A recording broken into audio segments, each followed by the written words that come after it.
आशीष। आशीष आशीष का मतलब क्या होता है? आशीर्वाद। आशीर्वाद, अच्छा, ओके। सिविल सेवक क्यों बनना चाहते हो आप? सर सिविल सेवक इसलिए बनना चाहता हूँ क्योंकि वर्तमान में सर मैं अभी आर्थिक रूप से स्टैंड अपने पैरों पर खड़ा नहीं हो, अपने पैरों पर खड़ा होना चाहता हूँ। साथ ही सामाजिक प्रतिष्ठा के लिए भी बनना चाहता हूँ और इसके साथ ही मैं अपनी जो निर्णय क्षमता और प्रबंधन क्षमता जो मेरे अंदर है, मैं उसके लिए अधिक अथॉरिटी की जो दिशा देखता हूँ वो इस क्षेत्र में देखता हूँ, जिससे मैं अपने अनुसार या अपने कर्तव्यों का निर्वहन धरातल पर कर सकूँ। अच्छा, आपने कहा कभी पैरों पे खड़े नहीं हुए इसलिए जानना चाहते हो, तो आपकी एज जान सकते हैं कितनी है इस समय? जी सर। हाँ, 29 वर्ष। 29 वर्ष है। तो इतना समय आप क्यों लिया आपने? क्योंकि इससे पहले अभी तक कोई और एम्प्लॉयमेंट किसी जॉब में रहे आप? नहीं सर। तो आपने इतना एजुकेशन क्या है आपकी वैसे? सर मैंने MSc एनवायरमेंटल फिर आप तब से क्या कब किया MSc आपने? सर 2012 में। तो 12 इट इज अराउंड 8 इयर्स, 8 वर्ष। तो आप अगर पैरों पे खड़े होने के लिए इतने ही उत्सुक हैं और होना चाहते हैं, तो इतने 8 वर्ष का समय आपने अभी तक क्यों नहीं खड़े होने की कोशिश की उस पर? सर शुरू से ही था, मन का सपना था और खुद का भी था, प्रेरणा भी थी जीवन में कि सिविल सेवक बनना है। तो सर उसी के प्रयासरत में इतना थोड़ा सा टाइम लगा है, लेकिन अब अगर इंटरव्यू की कॉल हुई है तो सर क्या हमारी शैक्षिक नीति इतनी अच्छी नहीं है कि 8 साल आप जैसे युवा को वेट इंतजार करना पड़ा? सर शैक्षिक नीति सही है, लेकिन मेरा उद्देश्य सिविल सेवा में जाने का था, तो इस वजह से मुझे उसकी तैयारी में सर कहीं मेरी कमियां रही हैं, तो उस वजह से मुझे इसका जो समय के रूप में खामियाजा उठाना पड़ा। आपको आपकी क्या कमियां दिखाई देती है? अपनी कमियां बताइए हमें। सर कमियां अगर इस गैप के बारे में बात करूँगा तो सर कहीं ना कहीं कि मेरे अंदर शुरुआत में जब मैंने तैयारी शुरू करी थी तो उसमें सीरियसनेस की कमी थी मेरे अंदर, और साथ ही दिशा निर्देश गाइडेंस की कमी थी। फिर मैं एक यूनिवर्सिटी जो सर हमारी है उसके ग्रुप में कांटेक्ट में आया हूँ, तब से मुझे वहाँ पर दिशा निर्देशन सही मिलना शुरू हुआ और मेरे पी और मेन। कौन सी यूनिवर्सिटी है आपकी? सर चौधरी चरण सिंह यूनिवर्सिटी मेरठ। अच्छा, कब नाम बदला इसका? यूनिवर्सिटी का नाम कब बदला? सर एग्जैक्ट ईयर याद नहीं सर। कहाँ से आते हैं वैसे आप? सर मेरठ से ही आते हैं। पहले मेरठ में कौन सी यूनिवर्सिटी लगती थी? सर मेरठ में चौधरी चरण सिंह यूनिवर्सिटी का नाम पहले मेरठ यूनिवर्सिटी मेरठ ही था, लेकिन बाद में 90 के दशक में सर ईयर याद नहीं है। और इससे पहले कौन सी यूनिवर्सिटी लगती थी? सर इससे पहले की जानकारी नहीं। अच्छा, चौधरी चरण सिंह इंदिरा गांधी जी की कैबिनेट में कौन से मिनिस्टर थे? सर सॉरी उनके पुत्र भी कुछ राजनीति में ही है। जी सर, तो श्री अजीत सिंह जी। आपको क्या लगता है, अब उनके पोते भी आ गए तो मतलब राजनीति में वंशवाद बड़ा लंबा चलता आ रहा है, हर जगह हम देख रहे हैं, कैसे देखते हैं आप उसको? सर ये गणतंत्र का हम उदाहरण देख सकते हैं, इसमें वंशवाद का तो नहीं देखेंगे क्योंकि लोकतंत्र है सर। लोकतंत्र में सभी को अपना भागीदारी सुनिश्चित करने का अधिकार है। उसी तरह से सर चौधरी चरण सिंह जी, अजीत सिंह जी और जयंत चौधरी जी इस क्षेत्र में आए हैं। नहीं, मैं आपको पूरे ऑल ओवर इंडिया देखेंगे तो हर जगह देखिए वंशवाद एक चल रहा है। अब पार्टी टिकट ही देगी अगर राजनेता के पुत्रों को, पुत्रियों को, तो आगे बाकी लोग कैसे बढ़ेंगे? आपको क्या लगता है इसके ऊपर? सर ऐसा आए दिन हर पार्टी के अंदर देखा जाता है कि अपना वंशवाद को कहीं ना कहीं समर्थन करते हैं, लेकिन ये लोकतांत्रिक हित में या प्रजातंत्र के हित में ये कहीं ना कहीं गलत है। इस वजह से उनको लोकतांत्रिक माध्यम से ही पार्टी के अंदर लोकतंत्र के स्थापित करना चाहिए, जिस वजह से देखिए नया मुद्दा प्रधानमंत्री जी ने उठा लिया। वो 5 तारीख को एक संवैधानिक पद पे बैठा हुआ व्यक्ति वहाँ जा रहे हैं एक राम मंदिर का उद्घाटन करने के लिए। कैसे देखते हैं? आपको लगता है संवैधानिक पद पे बैठे हुए व्यक्तियों का ऐसी जगह जाकर उद्घाटन करना, एक धार्मिक स्थल का उद्घाटन करना उचित है? जी सर बिल्कुल उचित है, क्योंकि सर उस अयोध्या मंदिर या राम मंदिर का ही निर्णय संवैधानिक संस्था जो हमारी न्यायपालिका ने ही दिया है। तो संवैधानिक पद पर बैठे हुए व्यक्ति जो हमारे देश के प्रधानमंत्री हैं, उनका न्यायपालिका जो भैया घर के झगड़े और कमरे और बाथरूम के झगड़ों के भी फैसले देती है लोगों के। जी सर देती है, लेकिन वो सर एक संविधान के अंतर्गत, कानून के अंतर्गत ही देती है। उसी के अंतर्गत उन्होंने राम मंदिर का फैसला भी दिया है। तो कितने जज थे इस पैनल में? अयोध्या मसले के पैनल में कौन कितने लोग थे? कितने पैनल में जज थे? बेंच में, सॉरी, इस बेंच में कितने जजेस की बेंच थी जो फैसला न्यायपालिका ने दिया? सर संख्या अभी सॉरी सर याद। कौन थे इसके हेड? सर इसके हेड जस्टिस रंजन गोगोई थे। वो भी कहाँ से राज्यसभा के सांसद बने? सॉरी सर क्षेत्र का नाम, हाँ, क्षेत्र का नाम याद नहीं। कोरोना के लिए कौन डिटेक्ट करने के लिए कौन कौन से टेस्ट होते हैं? सर कोरोना डिटेक्ट करने के लिए, पता करने के लिए कि व्यक्ति में कोरोना है या नहीं है, कौन कौन से टेस्ट किए जाते हैं? सर 2 तरह के टेस्ट होते हैं। एक तो सर एंटीबॉडी टेस्ट होता है जिसमें सर इम्यूनोग्लोबिन जी और इम्यूनोग्लोबिन एम का टेस्ट किया जाता है।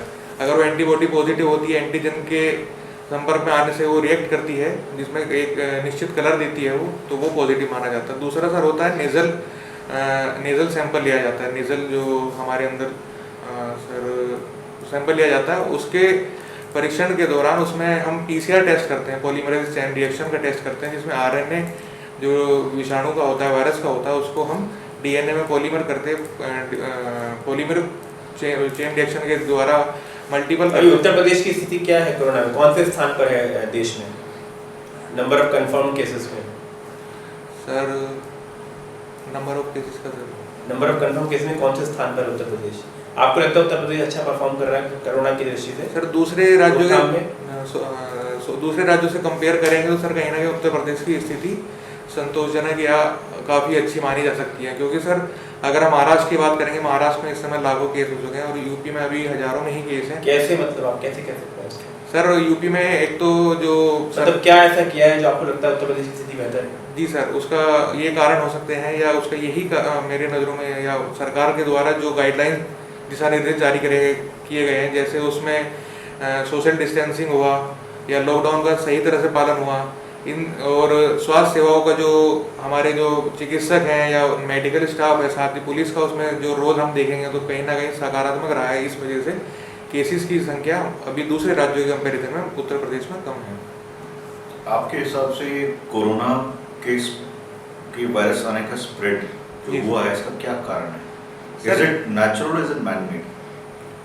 सर अभी तक हुए शोध के अनुसार तो सर ये नेचुरल ही दिखाई दे रहा है, लेकिन ऐसे आरोप लगते रहे हैं कि चाइना पे कि उन्होंने मैन मेड हुआ है, लेकिन सर इसके कोई तथ्यात्मक अभी हमारे सामने प्रूफ नहीं है। लेकिन इसका जो अभी तक हमें जो जानकारी के अनुसार है, वो चमगादड़ के द्वारा मानव में जूनोटिक वायरस जो हम कहलाते हैं, जूनोटिक वायरस के थ्रू मानव में प्रवेश किया है। ऐसे कैसे आ जाता है वो?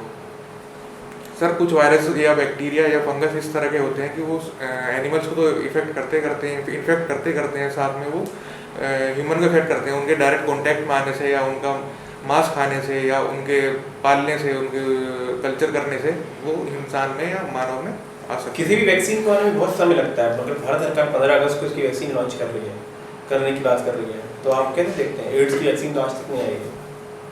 जी सर, एड्स की वैक्सीन नहीं है, लेकिन सर एड्स पे भी रिसर्च अभी हमारे उसमें पूरी दुनिया के जितने भी रिसर्च इंस्टीट्यूट उसमें चल रहे हैं। साथ ही कोरोना पे सर जिस तरह से इस समय आपातकालीन एक तरह से हम देखेंगे कंडीशन है पूरे विश्व में, तो इसकी वैक्सीन जितनी जल्द से जल्द आएगी उतना विश्व के लिए, साथ ही भारत के लिए लाभदायक होगा। और अगर सर 15 अगस्त को वैक्सीन आती है तो ये देश के साथ साथ विश्व के लिए भी सकारात्मक एक कदम होगा। और क्या इस तरह से टाइम फ्रेम तय करना किसी वैक्सीन को डेवलप करने के लिए ठीक है आपके हिसाब से? सर टाइम फ्रेम तय करने से पहले सर जो उसके प्रोसीजर होता है, जिसमें वो स्टेप जो होते हैं उसके अगर वो पूरा हो रहा है तो टाइम फ्रेम करने में सर कोई कहीं मेरे हिसाब से रिसर्च टाइम फ्रेम में हो सकता है? नहीं, रिसर्च सर टाइम फ्रेम में नहीं हो सकता, लेकिन जो उनका जो मिनिमम टाइम होता है जिसमें सर वो डिफरेंट लेवल्स के टेस्ट किए जाते हैं, सैम्पलिंग किए जाते हैं और उनके सैंपल पे वैक्सीन टेस्ट की जाती है, अगर उस टाइम ड्यूरेशन में वो पॉजिटिव रिजल्ट दे रहे हैं तो उस 15 अगस्त तक अगर वैक्सीन आती है तो सर ये अच्छा कदम मानूंगा मैं। उत्तर प्रदेश के मुख्यमंत्री का पूरा नाम क्या है? असली नाम क्या है? सर उत्तर प्रदेश के मुख्यमंत्री का नाम श्री अजय कुमार बिष्ट है। किस राज्य के निवासी हैं ये ओरिजिनली? सर ये उत्तराखंड के निवासी है। ठीक है। अच्छा, अपने व्यक्तित्व के 4 सबल पक्ष बताइए और 4 कमजोर पक्ष बताइए। जी सर, मेरा व्यक्तित्व में अगर मैं बात करता हूँ तो सबसे पहले मैं देखूंगा मैं कर्तव्यनिष्ठ हूँ, अपने कर्तव्य के सबल बता रहे ना? हाँ सर, सकारात्मक बता रहा हूँ और कर्तव्यनिष्ठ हूँ। दूसरा सर ईमानदार हूँ। दूसरी मेरी सर प्रबंधन क्षमता, प्लानिंग और मैनेजमेंट दोनों ही अच्छी है। साथ ही वो तो आपकी फेल होती दिख रही है हमें। आपने जो एजुकेशन ली वो आपके ऑप्शनल सब्जेक्ट नहीं है, और जो आपने जो है और आपने जो एग्जीक्यूट किया प्लान अभी तक तो आपका डिले होता चला जा रहा है, तो कैसे प्रबंधन किया आपने? सर प्रबंधन अगर फेल होता तो सर मैं सॉरी सर, लेकिन आज मैं यहाँ पर इंटरव्यू में नहीं बैठा होता। अगर मेरी प्रबंधन क्षमता या मेरी रणनीति फेल होती तो वहाँ पर तो मैं कहीं ना कहीं उसको अपना सफल रणनीति मानूंगा कि मैं आज यहाँ पर लोक सेवा आयोग में इंटरव्यू देने के लिए मुझे कॉल हुई है। और सर चौथे गुण की बात करूँगा सर, मेरी निर्णय क्षमता मैं अपनी अच्छी मानता हूँ, साथ ही जो ऑन द स्पॉट या रणनीति या नीति निर्माण में निर्णय क्षमता काफ़ी सहायक होती है। किसी भी सामाजिक कार्य में एक स्वयंसेवक की बड़ी भूमिका होती है। जी सर। क्या क्या क्वालिटी देखते हैं आप स्वयंसेवक में, क्या क्या होनी चाहिए? सर उसके अंदर सबसे पहले तो संवेदनशीलता, नेतृत्व की क्षमता और अपने कार्य के प्रति ईमानदारी और दूसरों के समस्याओं का समाधान ढूंढने की उसके अंदर काबिलियत सर होनी चाहिए। आपका ऑप्शनल सब्जेक्ट सोशल वर्क। जी सर। मुझे एक बात बताइए कि आपका ओपिनियन अबाउट स्वच्छ भारत मिशन क्या है? Is it successful?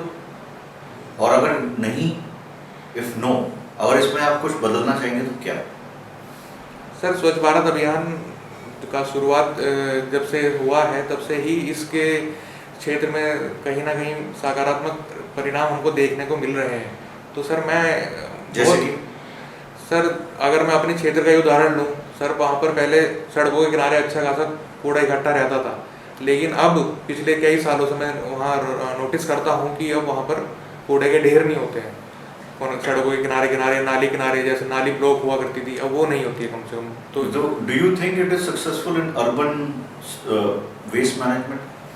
Ji sir, ये अर्बन वेस्ट मैनेजमेंट सर हम देखें तो सॉलिड वेस्ट मैनेजमेंट में जो 2016 में कानून आया है, सॉलिड वेस्ट मैनेजमेंट एक्ट 2016 है, उसके अंतर्गत सर उसमें घर से कूड़ा लेने से लेकर उस कूड़े का निस्तारण करने तक की प्रक्रिया का सर उसमें उल्लेख है, जिसके तहत स्थानीय निकायों द्वारा जैसे नगर निगम आयोग द्वारा घर से ही कूड़ा लिया जा रहा है और उनका निस्तारण कंपोस्टिंग साइट या जिस साइट पे भी इकट्ठा किया जा रहा है वहाँ पर उनका निस्तारण किया जा रहा है। पर इसी में आप जैसे बात करते हैं अर्बन की जो आपने चीज़ बताई अभी कि इट्स अ सक्सेस, आप मेरठ से बिलोंग करते हैं? जी सर। राइट, वहाँ पर do you think it is a success? हम आज भी देखते हैं कि वहाँ पर sewage treatment, sewage management is not up to the mark, और आप बोलते हो कि रोड के किनारे पे नहीं लगा होता ढेर, वहाँ तो भी लगा होता है। सर काफ़ी हद तक सफल मानूंगा, लेकिन पूर्णतः सफल सर नहीं है। क्या चेंज करेंगे? सर मैं चेंज अगर इस स्वच्छता भारत में करना चाहूँगा तो मैं लोगों की भागीदारी सुनिश्चित करना चाहूँगा कि कम से कम वो अपने लेवल पर जो कूड़ा लेने वाली सुबह गाड़ी आती है उसमें कूड़ा डालें, घर के बाहर गंदगी ना करें, अपनी भागीदारी बढ़ाएं कम से कम स्वच्छ भारत मिशन में, जिसकी जागरूक होने की वजह से ही ये मिशन सफलता की ओर और तेजी से अग्रसर हो सकता है। तो आपको लगता है कि गवर्नमेंट और एडमिनिस्ट्रेशन अपने हिसाब से सब कुछ बेस्ट कर रही है इस वक्त?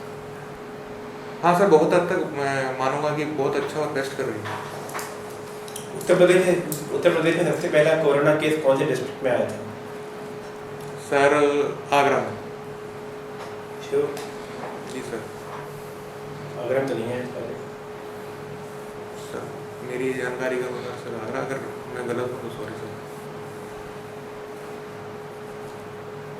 स्थानीय समूह निर्माण, इसका कोई उदाहरण दीजिए। स्थानीय समूह निर्माण सर, स्थानीय स्तर पर जो समूहों का निर्माण होता है जिसमें वो समाज के प्रति किसी भी सहभागी उसमें अपनी उदाहरण स्थानीय समूह निर्माण में सर अगर हम देखेंगे तो एनजीओ भी हो सकता है सर, जिसमें लोगों की भागीदारी तो होता है, वो किसी भी क्षेत्र में समस्या के क्षेत्र में किसी एनजीओ का भाग है आप? नहीं सर। आपने यहाँ से सोशल वर्क अपने जीवन में क्या किया है सर? सर सोशल वर्क में अपने स्तर पर यही है कि अगर व्यक्तिगत मैं किसी को समस्या में देखता हूं तो मैं कोशिश करता हूं कि उस तरह की मैं समस्या उसका समाधान कर सकता हूं। सामूहिक स्तर पर सर मैं किसी संस्था से या नहीं जुड़ा हूं, ना ही सामुदायिक स्तर पर जुड़ा हूं, और ना ही मैंने कोई सामूहिक या सामुदायिक स्तर पर किसी प्लांटेशन ड्राइव में पार्ट लिया है आपने? पौधारोपण में? जी सर, लिया। आपने अपनी व्यक्तित्व की कमियां बताई है। जी सर। कमियां में सर कहीं ना कहीं मैं संवेदनशील से अति संवेदनशील हूँ, ओवर सेंसिटिव होती है सर, कहीं ना कहीं वो मेरा नकारात्मक मैं उसको अपना पॉइंट मानता हूँ। और उसके साथ ही सर मैं इंट्रोवर्ट, थोड़ी सी मेरे अंदर झिझक या शर्माना जिसको कहेंगे वो है। साथ ही सर मुझे सर ये भी अंदर अपने कमी दिया है कि मैं जल्दी से किसी के ऊपर विश्वास नहीं करता हूँ। तो और सर चौथे पॉइंट की बात करूँ तो सर मैं कहीं ना कहीं वर्क एल्कोहलिक जिसको हम कहते हैं सर, अपने कार्य के प्रति अति क्या कहते हैं उसको सर, ओवर, सर अभी शब्द का अपने उसमें कार्य के लिए मैं अपनी सेहत को साइड या सेकेंडरी कर देता हूँ, लेकिन कार्य के प्रति मैं अपनी ईमानदारी पूरी तरह से दिखाता हूँ। तो उनकी तो कोई बुराई थोड़ी भी ईमानदारी कार्य के प्रति दिखाना सर कार्य के प्रति सर एक सही शब्द मुझे अभी ध्यान नहीं आ रहा, लेकिन कार्य के प्रति ये है कि एक सीमा तक ही सर सही रहता है, लेकिन अगर उसके सीमा से हम क्रॉस करते हैं तो उसमें कहीं ना कहीं मैं अपनी सेहत के प्रति जागरूकता की या अनदेखा करता हूँ अपनी सेहत को। आप अपनी शुरू की 5 प्रेफरेंसेस बताइए। सर पहली प्रेफरेंस है मेरी डिप्टी कलेक्टर, दूसरी है डिप्टी सुपरिटेंडेंट ऑफ पुलिस, तीसरी है sir assistant regional transport officer, चौथी है सर उप सचिव आवास एवं नगर नियोजन, पांचवी है सर ट्रेजरी ऑफिसर। आप कहते हैं कि आप अपनी वीकनेसेस में बताया सेहत के प्रति आप ध्यान नहीं देते, सेंसिटिव भी हैं, इंट्रोवर्ट भी हैं। इंट्रोवर्ट है। आप जो फर्स्ट 2 प्रेफरेंसेस बताई हैं उसमें तो खुद खाने पीने के किसी टाइम का कुछ नहीं होता, और आप कैसे अपने आप को फिजिकली फिट रख पाओगे उसके लिए? Do you think you are physically fit for those roles? ये सर मैं मानता हूँ कि मैं अपनी सेहत के प्रति, लेकिन मैं मानता हूँ कि प्रबंधन क्षमता मेरी अच्छी है, तो मैं कहीं ना कहीं। फिर आपकी वीकनेस कैसे हुई? मतलब आपकी वीकनेस पूछी थी सर, वीकनेस है वो, लेकिन कहीं ना कहीं प्रबंधन क्षमता के द्वारा मैं उसको मैनेज करता हूँ। हर बार सफल नहीं होता हूँ, लेकिन मैक्सिमम टाइम पर मैं उसमें फेल हो जाता हूँ कि अपनी सेहत पे ध्यान देखता हूँ। और रही सर SDM या डिप्टी कलेक्टर या DSP बनने के बाद की बात है सर, उसमें एक ट्रेनिंग के पार्ट में ही मुझे कहीं ना कहीं ये भी उसमें सीखने को मिलेगा कि मैं उस कंडीशन से कैसे अपना फेस कर सकता हूँ कंडीशन को, खाने की हुई या अपनी सेहत की हुई, उसमें फिजिकली फिट। जैसे ट्रेनिंग में सर हमें सिखाया जाता है या सिखाया जाएगा कि ट्रेनिंग में फिजिकली फिट कैसे या अपनी ड्यूटी आवर्स में कैसे मैनेज करें सब कुछ। तो सर उसमें आपका GS का फेवरेट सब्जेक्ट कौन सा है? सर GS में मेरा एनवायरमेंटल साइंसेस। Environmental science. ये तबलीगी जमात क्या है?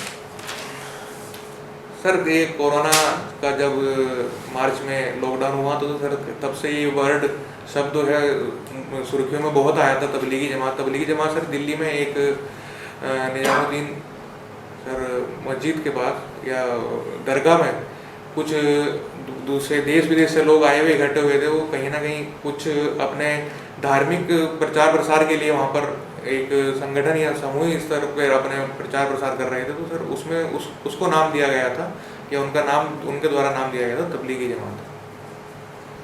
तो ये आप बोल रहे हो कि अभी जो दिल्ली में रखा है उसका नाम रखा गया था। It is not a traditional cultural religious sect. Sir वो दिल्ली उस समय उस कॉन्फ्रेंस कहेंगे उस समूह का तबलीगी जमात क्या क्या क्या फिलॉसफी है, क्या है? फिलॉसफी है।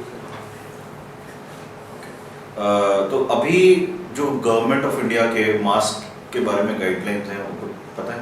जी सर। सर अभी मार्केट में जैसे कोरोना से हमें वायरस से बचने के लिए कई तरह के मास्क हमारे मार्केट में मौजूद हैं।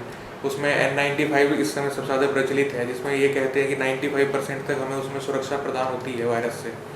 लेकिन सर उस पर भी अब क्वेश्चन मार्क लगने लगा है विभिन्न संगठनों द्वारा या मेडिकल साइंसेज की जितनी भी आई सी हमारी संगठनों द्वारा उस पर क्वेश्चन मार्क लगा है। तो उसमें उनके द्वारा कहते हैं कि सर जैसे ये वाल्व इसमें ये होता है, इसके अंदर जो एक मेम्ब्रेन होती है उसके द्वारा सर हमारा जो वायरस होगा वो हमारे इस मास्क जब तक हम यूज़ करेंगे इस वाल्व के द्वारा हमारे अंदर तो नहीं आ सकेगा, लेकिन अगर हम इन्फेक्टेड हैं तो हमारे द्वारा वायरस इस वाल्व के द्वारा बाहर जा सकता है।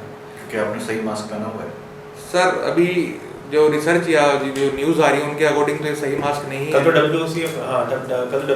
WHO ने कहा कि N95 मास्क क्या सही नहीं है, आप 3 लेयर्ड मास्क तो इम्पोर्टेंट है। जी सर वही मैं बता रहा हूँ।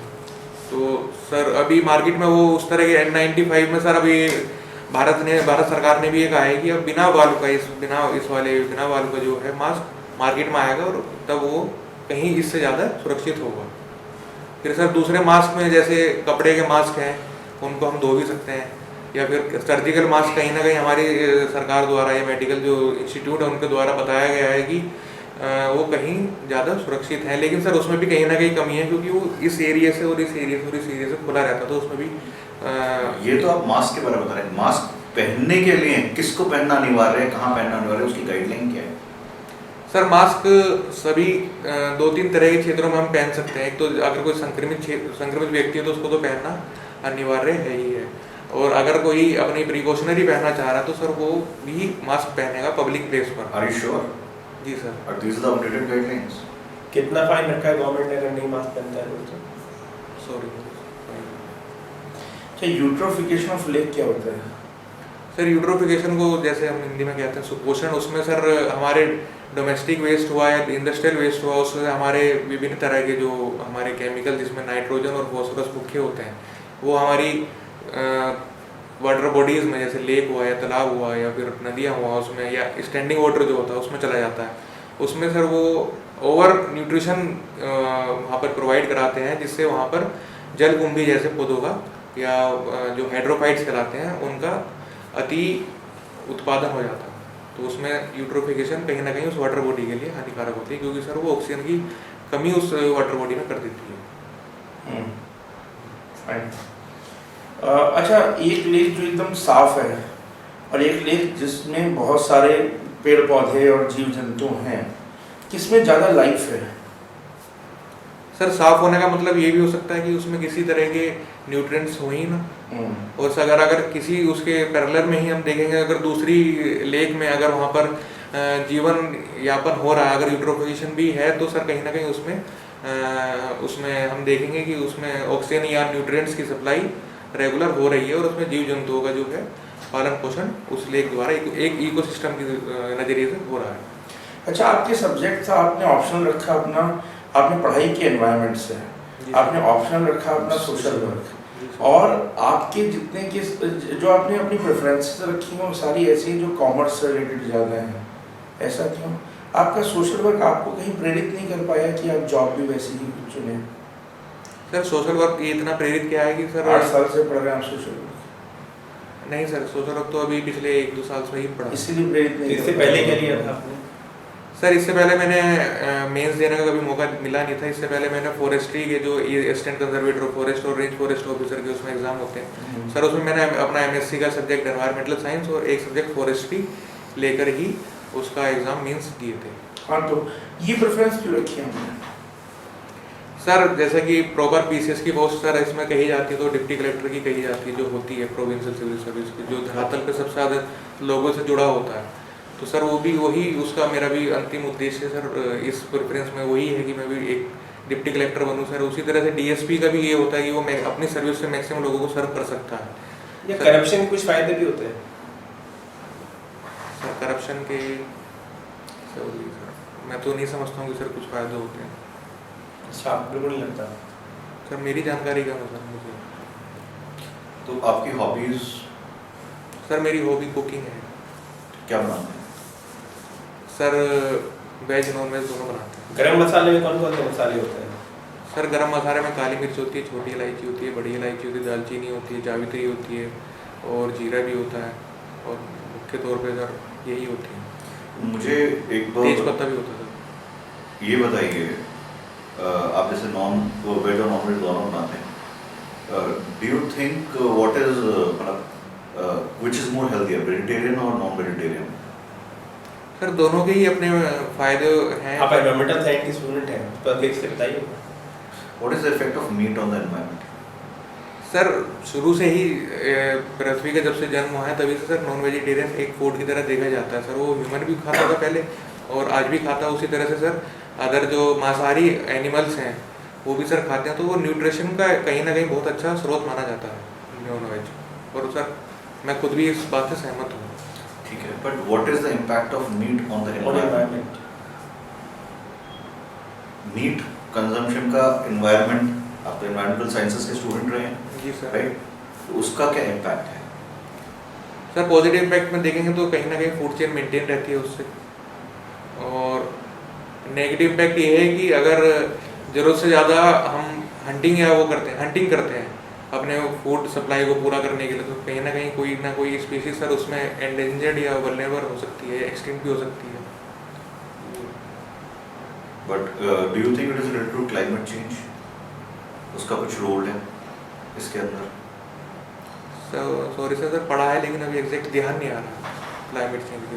अच्छा, कीस्टोन स्पीशी क्या होती है? सर की स्टोन स्पीशीज होती है कि एक इकोसिस्टम में वह स्पीशीज जो उस इकोसिस्टम में सबसे ज़्यादा प्रभावी होती है, जिस पर वो कहीं ना कहीं पूरा इकोसिस्टम उस पर निर्भर करता है। 2 एग्जाम्पल दीजिए कीस्टोन स्पीशी के। सॉरी सर अभी अच्छा, पेरिस कन्वेंशन के बारे में बताइए। इतनी एग्जाम्पल आपने इतना बड़ा बोला कि जिस पर पूरा कुछ डिपेंड करता है, और आप 2 एग्जाम्पल नहीं दे पा रहे हो। सर पूरा अभी इकोसिस्टम डिपेंड करता है और 2 एग्जाम्पल के एक भी नहीं दे पा रहे हो। ऐसा कैसे भाई? इतनी इंपॉर्टेंट है कि उस पर पूरी इकोसिस्टम डिपेंड कर रही है, और उनका एग्जाम्पल एक भी नहीं दे पा रहे हो। इतनी माइन्यूट है वो। टाइगर दे सकते हो एग्जाम्पल, इसलिए प्रोजेक्ट टाइगर लॉन्च किया गया है ना? हाँ, पूछ लो। पेरिस कन्वेंशन के बारे में बताइए। सर 2015 में कॉप कॉन्फ्रेंस ऑफ पार्टीज 21 हुआ, आयोजित हुआ था सर, UNFCCC के अंडर में हुआ था, United nation framework convention on climate change के अंडर। तो उसमें सर ये आखिर में बहुत सारे लगभग जितने भी सर मेंबर सदस्य थे उनके सब बीच में सहमति बनी थी कि हम 2050 तक पृथ्वी का तापमान 2 डिग्री से अधिक नहीं बढ़ने देंगे, और हम कोशिश करेंगे कि इसको 1.5 डिग्री तक ही अंदर उसके सीमित रखें। लेकिन सर अभी तो उसमें मुख्य तौर पर यह था कि ग्रीन हाउस गैसेस का जो एमिशन है वो कहीं ना कहीं कम किया जाए, जिससे हम उसका तापमान पृथ्वी का कितना % कम किया जाए, इसमें क्या था? सर 2000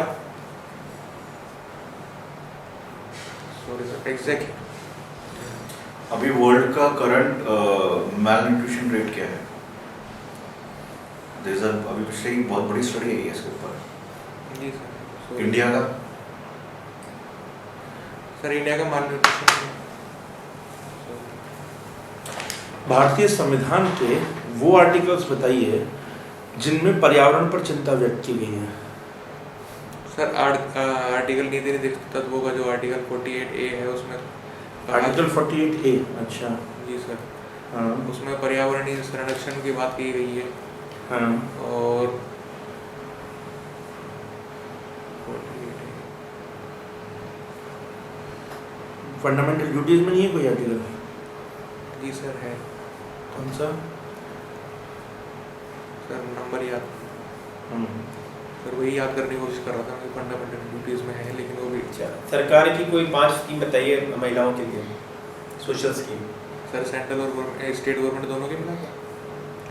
सर जैसे उत्तर प्रदेश की योजना है कन्या सुमंगला योजना, जिसमें सर ये 15,000 रुपये की राशि आवंटित की जाती है विभिन्न स्तरों पर उसके स्वास्थ्य और शिक्षा के लिए, महिला के छोटी बच्ची से लेकर जब वो 18 साल की उम्र तक ग्रो करती है। और सर उज्ज्वला योजना है सेंट्रल गवर्नमेंट की, जिसमें वो महिलाओं के स्पेशली स्वास्थ्य को ध्यान रखते हुए ईंधन, उसमें गैस वाला ईंधन, नाम बता दीजिए। कन्या सुमंगला योजना, प्रधानमंत्री उज्ज्वला योजना, और वृद्धावस्था मुख्यमंत्री विधवा पेंशन योजना, और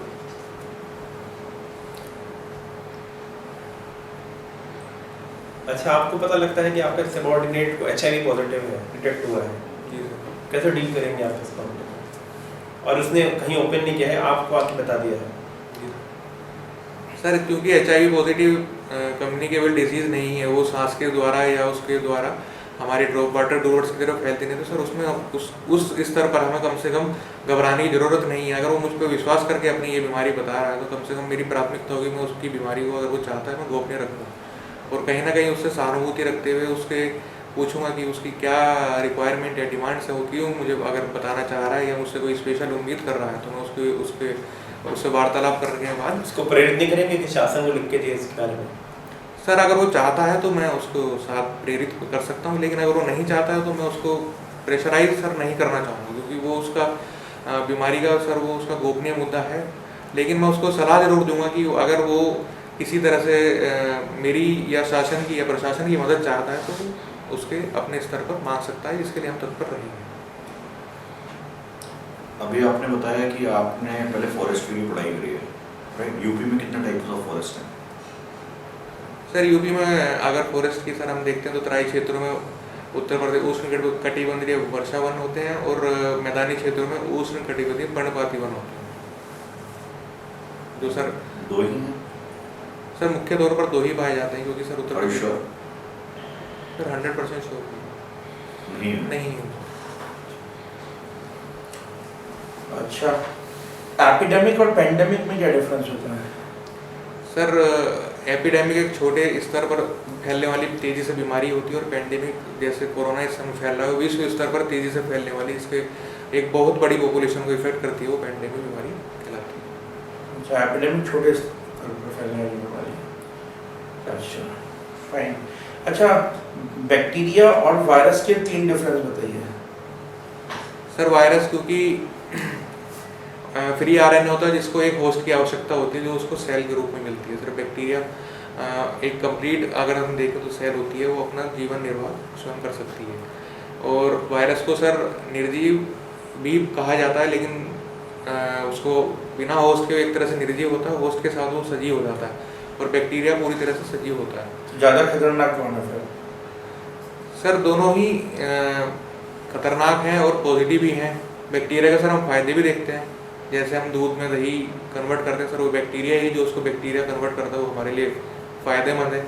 और सर वही ट्यूबरकुलोसिस में भी एक बैक्टीरिया है जो हमारे लिए हानिकारक है सर। अच्छा, फायदेमंद वायरस बताइएगा दो तीन। बैक्टीरियोफाज, सर वायरस की बात करें तो जो बैक्टीरियोफाज जो सर बैक्टीरिया को खाता है, हार्मफुल बैक्टीरिया जो हमारे लिए होते हैं उसको खाता है वायरस जो है। जी सर। अच्छा, लॉकडाउन और कर्फ्यू में क्या डिफरेंस है? सर लॉकडाउन जैसे अभी हमारे कोरोना के ही दौरान हमारे सामने आया है, तो उसमें सर आपात एक स्थिति के दौरान महामारी अधिनियम 1897 के अधीन ये लगाया गया है, पूरे देश में लगाया गया था। और उसमें सर जो हमारी मूलभूत आवश्यकताएं हैं उनको सप्लाई कहीं ना कहीं उनकी जारी रहती है, ये इसका। और कर्फ्यू में सर वो आईपीसी की धारा 144 के अंतर्गत लगाया जाता है, उसमें कानून व्यवस्था का मेन मुख्य मुद्दा होता है। उसमें ये होता है कि उसमें मूलभूत आवश्यकताओं को भी कहीं ना कहीं एक तरह से स्थगित कर जाता है, साथ ही उसमें 4 या 4 से अधिक लोगों को एक जगह पर खड़े होने की परमिशन नहीं दी जाती है कर्फ्यू में। और धारा 144? सर धारा 144 के अंतर्गत ही कर्फ्यू आईपीसी की धारा जो होती है सर, और उसी के तहत। जी सर। अब जैसे कि आपका एडिशनल सब्जेक्ट इंटरेस्ट जिन्होंने पढ़ाई भी करी है इज सोशल वर्क, जी सर। राइट? तो मैं सोशल से रिलेटेड बोल रहा हूँ, कोविड-19 के गोइंग फॉरवर्ड करंटली आप क्या क्या सोशल इम्पैक्ट देखते हैं सर क्वेश्चन यूपी में, इंडिया में, ग्लोबल, क्या सोशल इम्पैक्ट देखते हो आप उसका? सर इसके अगर हम क्योंकि एक सर ये बीमारी है, इसके अगर हम नेगेटिव इम्पैक्ट की बात करेंगे तो सही कर सबसे पहले जो हमारे मोर्टेलिटी रेट है या जो मृत्यु होने वाली है सर, वो इसका सबसे बड़ा नेगेटिव इम्पैक्ट है जो मानव पर इसका दिखाई दे रहा है सोशल इम्पैक्ट, क्योंकि सर मानव की जीवन से बड़ा कुछ नहीं माना जाता। और वहीं अगर इसका देखें तो सर आर्थिक रूप से नुकसान है, सामाजिक रूप से नुकसान है, राजनीतिक रूप से नुकसान है, पर्यावरणीय रूप से नुकसान है। पर्यावरण रूप से सर इसके पॉजिटिव इम्पैक्ट भी आए हैं, लेकिन कहीं ना कहीं पर्यावरण में जो फूड चेन या फूड वेब होता है इससे डिस्टर्ब भी होने की उम्मीदें हैं, लेकिन सर पॉजिटिव इम्पैक्ट भी एनवायरनमेंट पर इसको देखने हैं। भाई हम लोग सोशल की बात करते हैं, राइट? सामाजिक तौर पे के इम्पैक्ट की बात पूछी हमने आपसे, वो आप क्या मेन देखते हैं? जैसे उनमें से एक आपने ये बताई कि भाई मोर्टालिटी रेट, तो अब जो लोग रह गए, राइट, वो उन पे क्या इम्पैक्ट देखते हैं? सर उनको भी कहीं ना कहीं ये है कि वायरस का लगने का डर है, तो सर वो भी कहीं ना कहीं अपने आप को एक क्षेत्र में सीमित या अपने घर के अंदर सीमित किए हुए हैं। कहीं ना कहीं जो भारत को मानव सामाजिक प्राणी माना जाता है सर, वो अपने एक क्षेत्र के अंदर सीमित हो गया, तो सर कहीं ना कहीं उसका सामाजिक प्रभाव दिखेगा। सर लोगों से कम्युनिकेशन उसका टूटता जा रहा है, कम होता जा रहा है। अगर मोबाइल और लैपटॉप के माध्यम से या सोशल मीडिया के माध्यम से ही उसका दूसरों से कनेक्टिविटी ज़्यादा हो गई कंपैरेटिवली डायरेक्ट जो हमारी होती है। सर सोशल डिस्टेंसिंग का जो नेगेटिव पॉइंट है कि पहले घर में सर आपस में या समाज में या एक कॉलोनी में भी सर एक दूसरे से मिलकर जुलकर सब बात करते थे, एक जगह इकट्ठा होते थे। अब सर वो सब देखने को यहाँ पर क्या सर पूरे विश्व में नहीं मिल रहा है इस समय। आप जब से लॉकडाउन चालू हुआ है तब से करीब 8 लाख से ज़्यादा सुसाइड हो चुके हैं, जी सर, राइट? विच इज जो पूरे साल का फिगर होता था वो 4-6 महीने में दिखा है ग्लोबली। जी सर। उसके बारे में आप क्या सोचते हैं? फिर उसके लिए क्या करना चाहिए एडमिनिस्ट्रेशन को, गवर्नमेंट को कि ये चीज़ प्रिवेंट हो?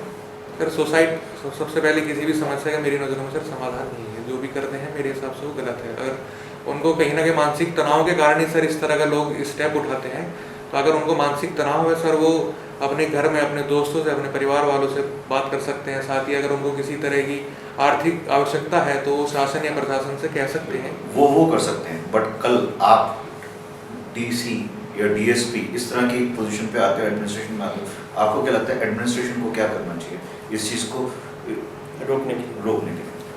सामाजिक तौर पे एक स्ट्रक्चर तो प्रोवाइड करोगे, कहीं ना कहीं कैंश्योर करोगे कि भाई ये जो लोगों को चीज़ परेशान कर रही है, मन की स्थिति है जो बाहर पता भी नहीं लगती, तो आप क्या करेंगे? आप क्या करेंगे उसके? सर इसके लिए अगर मानसिक तनाव में लोग हैं तो उसके लिए एक हेल्पलाइन या काउंसलिंग की एक पहले आप बताइए कि हैं होंगे या नहीं होंगे कोविड के 19 के बाद मानसिक दबाव होंगे? जब सर है वो तो दिखाई दे रहा है। क्या करना चाहिए सर एक अगर इमीडिएट तौर पर हम इसका इस समाधान देखेंगे तो कहीं ना कहीं उसके लिए हम एक हेल्पलाइन नंबर जारी कर सकते हैं जिसपे सर उनकी काउंसलिंग की जा सकती है कि उनको किस तरह की आर्थिक या सामाजिक या जो भी मदद चाहिए होती है। साथ ही सर कुछ प्रोग्राम या कार्यक्रम इस तरह के चलाए जा सकते हैं जिससे उनका माइंड फ्रेश हो, उनको उनके मानसिक तनाव से उनका ध्यान अलग हो। साथ ही सरकार द्वारा कोई योजना भी इस तरह से चलाई जा सकती है, जैसे देखा जाता है कि गरीब या किसान लोगों में उसमें ज़्यादातर मानसिक तनाव आर्थिक तौर स्तर पर देखा जाता है, तो सर उनकी सहायता के लिए इस तरह की योजनाएं नीति निर्माण किया जा सकता है। आपको लगता है सरकार ने लॉकडाउन लगा के ठीक किया था, अभी भी खोल लिया है, इकोनॉमी बस ऐसा नहीं हुआ इकोनॉमी सफर हो गई है? ऐसे सरकार पहले भी कर सकती थी।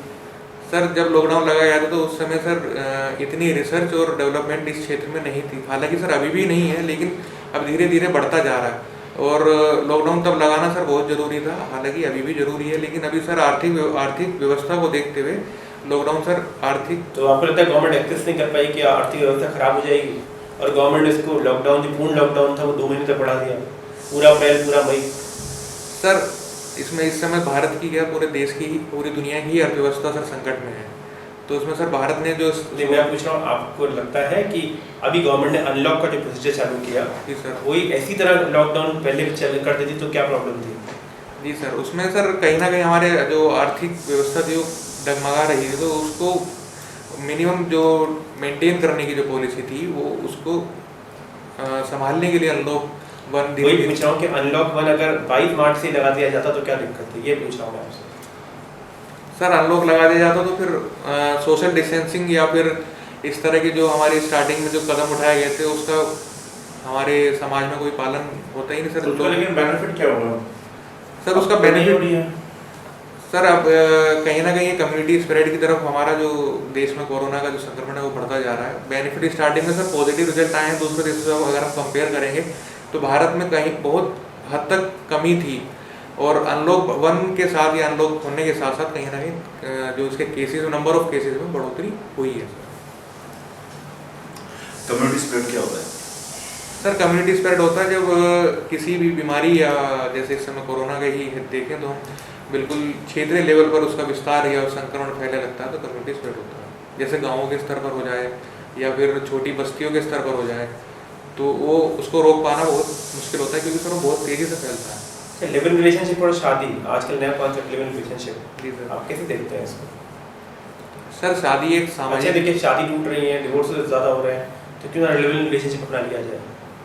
सर लिव इन रिलेशनशिप में देखा जाए तो कहीं ना कहीं उसमें एक सोशल गारंटी नहीं होती है। अगर हम भारत के कल्चर की बात करें तो भारत में विवाह एक सामाजिक प्रक्रिया मानी जाती है, जिसमें एक बंधन को माना जाता है, तो वो कहीं ना कहीं नैतिक रूप से और कल्चरल रूप से सही है। लेकिन लिव इन सुप्रीम कोर्ट ने तो भी अडल्ट्री को भी अलाउ कर दिया है। जी सर, मैं उस बात का भी समर्थन करता हूँ कि लिव इन रिलेशनशिप भी सही है। उसमें सर 2 लोगों को ये आज़ादी होती है, जो दोनों अडल्ट होते हैं, दोनों ही अपने डिसीजन लेने में सक्षम होते हैं, तो कहीं ना कहीं आज़ाद होते हैं कि अपने पार्टनर का चुनाव वो साथ रहकर कर सकें। अगर सर उससे क्या होगा कि आने वाले टाइम में उनको अगर आपसी मतभेद प्रेजेंट में है तो आने वाले टाइम में उसको वो पॉजिटिवली प्रेजेंट कंडीशन में हैंडल कर सकते हैं और छोड़ भी सकते हैं दूसरे को।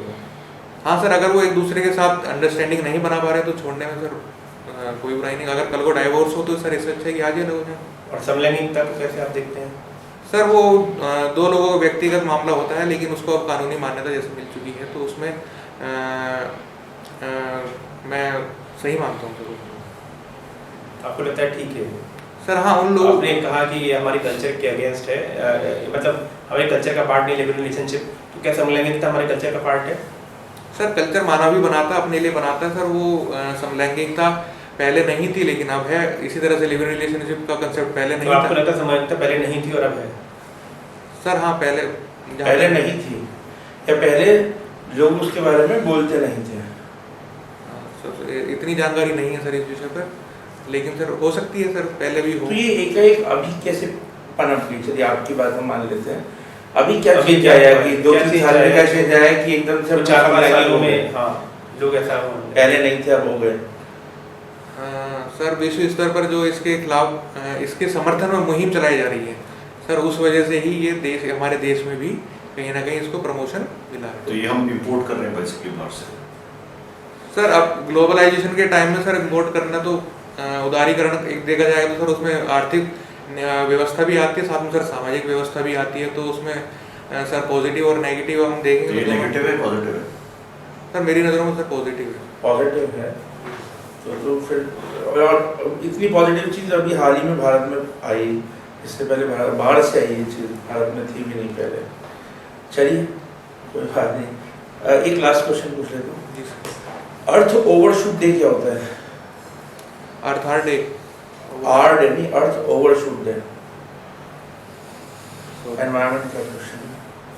सर पढ़ा है लेकिन अभी रिकॉल नहीं कर पा रहा। अच्छा ठीक है, थैंक यू। Thank you. बैठो भी 5 minute. Thank you sir, thank you.